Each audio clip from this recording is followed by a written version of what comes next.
siz necə də xoşbəxtsiniz. Xoşbəxtsiniz ki, sizin həyatınızdan da əziz qoruyub saxladığınız bir parça çörək artıq keçmişdən bugünə, bu dövrana ən əziz, ən qiymətli, ən müqəddəs xatirədir.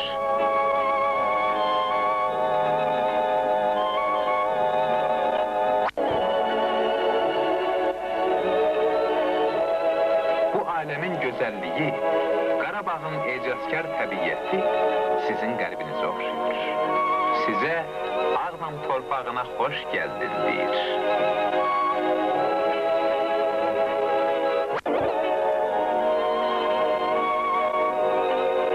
Ağdam, Azərbaycanın zəngin tarixə və ənənələrə malik bir güşəsi, Qarabağın ağ günlü gözəli. Onun qoyunda müqəddəs bir ocaq ünvan tapıb, Bərəkət Muzeyi, Çörək Muzeyi. Hələ ki ölkəmizdə bu adda, bu məramda ikinci bir ünvan yoxdur. Təzə don geyinmiş köhnə dəyirman. Uzun müddət Ağdam cəmaatının dəni burada üyüdülür. Çörəyin urbası, təndirin odu közü bu ocağın adı ilə bağlı olur. Od dərman olanda təkcə Ağdam cəmaatı tanıyırdı onun yolunu. Çörək muzeyi olandan bəri isə sorağı vətənimizin hüdudlarını keçib, yaxın uzaq illərdən qonaqlar gəlir. Galina Andreyevna rayon mədəniyyət şöbəsinin müdiri Çimnaz Əliyeva və muzeyin direktoru Ofeliya Zeynalova ilə muzeyi gəzir, öz təəssüratlarını bölüşdürürlər.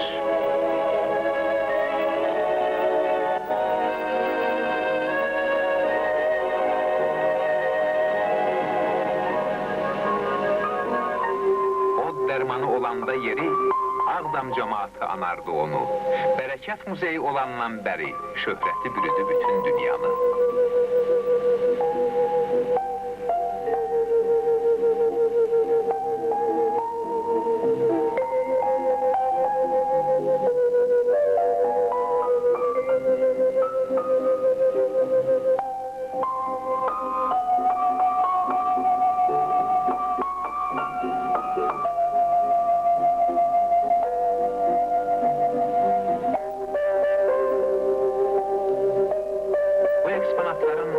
Maraqlıdır. 7 illik buğda dənəsindən tutmuş çörəyə qədər.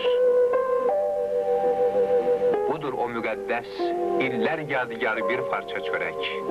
Ağır gün xatirəsi, şən gün qisməti. İnsan inamın, insan iradəsinin, cəsarətin, səadətin, sevincin, qələbənin xatirəsi o müqəddəsdir.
O qanlı qadalı illər geridə qalmışdır.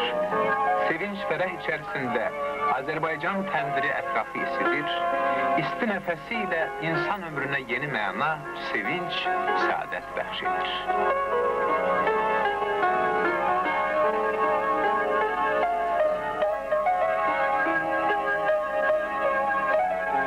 İsti, qaynar təndir, bolluq, bərəkət rəmzi kimi Galina Andreyevna üçün qeyri-adi bir eksponatdır.